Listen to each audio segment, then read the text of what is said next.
Odell Beckham Jr. is expected to wait until after Thanksgiving to pick a new team. Talks with teams are already underway for offers for the free agent and starting to come in, sources told Adam Schefter. No team has expressed greater interest in OBJ than the Cowboys. Of course it would be that way, just what I need.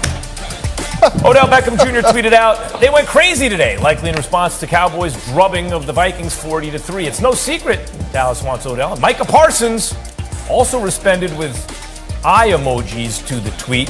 That's just what I need. Jeremy, just what I need. Odell on the Cowboys. Come on. It's going to happen. Jeremy, what's the latest you're hearing on Odell at the market for him?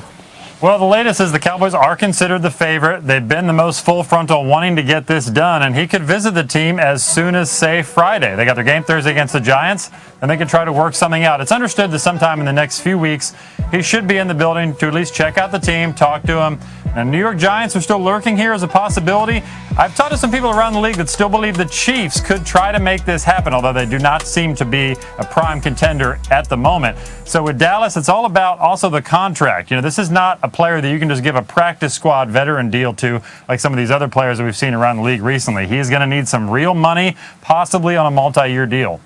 So that would suggest, Mike T, the team that needs him the most will cough up the most, right? Come on, Giants, you're going to need a receiver next year. What team needs to go out and get him the most? Yeah, you just nailed it. It's the Giants, because if we were sitting here in March, guys, they're going to need a receiver then. Obviously, Kenny Golladay hasn't worked out, and we've talked all year long about how they need other young skill players. So to me, it's really easy to go get OBJ. And when you look at this graphic here, he is so much better off. Daniel Jones is a lot better when he's not pressure. And the best way to do that is get to the ball to people like OBJ who could make big plays once they catch it. And I'm hard-pressed to understand from a timing standpoint how this guy is not signed. I want him in the building every day as an injured player, helping him with his rehab, managing it, and then more importantly, guys, going to meetings, going to walkthroughs, developing as much chemistry as possible so when he does play, he can hit the ground running. Where do you think the best fit is for Odell, Lewis? Well, I think it's Dallas without a doubt. I mean, this just seems like it's perfect for his personality, for what he is after at this point in his career in terms of, well, I don't want to say chasing championships, but it's kind of like what Vaughn is doing right now. You know, Vaughn wants to be known as the missing piece defensively to take teams over, over the top. I think OBJ kind of is falling into that role, that kind of role right now. Could he be the guy who offensively provides a team with that presence on the outside that puts them over the top? What better place for him, considering how big of a personality he is, than Dallas? Are you kidding me? I mean, OBJ thinks far beyond just the football field. He's bigger than that at this point in time. Whether you like it or not, or you agree with it or not, he's bigger than that. And there's nothing bigger in terms of a brand recognition than the Dallas Cowboys, on top of the fact that they could use him. And with him, this team becomes even more marketable and even scarier on the field. Not that we need any more hype, but you realize, like, Thursday night, Thanksgiving national team could be the OBJ Bowl. Oh, you think about this. He's banished to Cleveland. He's not a winner. Just won a Super Bowl in L.A. Might mess around and win a Super Bowl in Dallas. By the way, he's years away from being done. Who knows what else? What about a homecoming with your Giants? Please! Coming up. It's time to pick tonight. He survived the Colts 17-16 on Sunday to improve 9-1 on the season for just the fourth time in the Super Bowl era. By the way, Jeff Saturday has a win. If the refs don't miss a face mask, right, he'd be 2-0. All right. The Cowboys off a crushing defeat in OT to the Pack did a little crushing themselves. They destroyed the Vikings by 37 points. Their largest road win in terms of point differential in franchise history. Commanders started off the scoring with a pick six and never looked back. Washington 4-1 in their last 5 games. Boy, the NFC Beast. They've won 4 straight road games. The Giants, on the other hand, suffered a painful loss. I saw this one coming. The hands of the Lions. Daniel Jones, he was due. Went 6 straight games without an INT. Threw 2 of them. I mean, he ain't going to go the whole season without throwing a pick. Eagles still in the driver's seat in the division after escaping Indy with a win. But the Giants and Cowboys, they face each other in Dallas, on Thanksgiving for second place. G-Men still looking for win number 8. That'd be their most in a season since 2016. And the Detroit, a trap game means you can tell yourself whatever you want.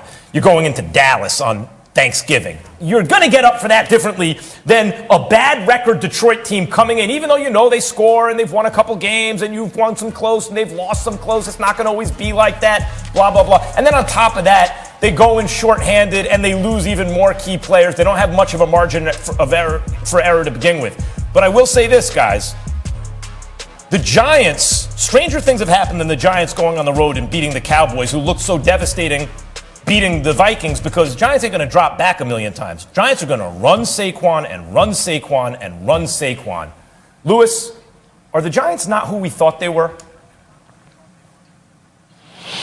Look, I think right now you're seeing them kind of maybe regress back to who maybe we thought they were going to be before Brian Daboll got a hold of this football team and really took them to levels that we never anticipated.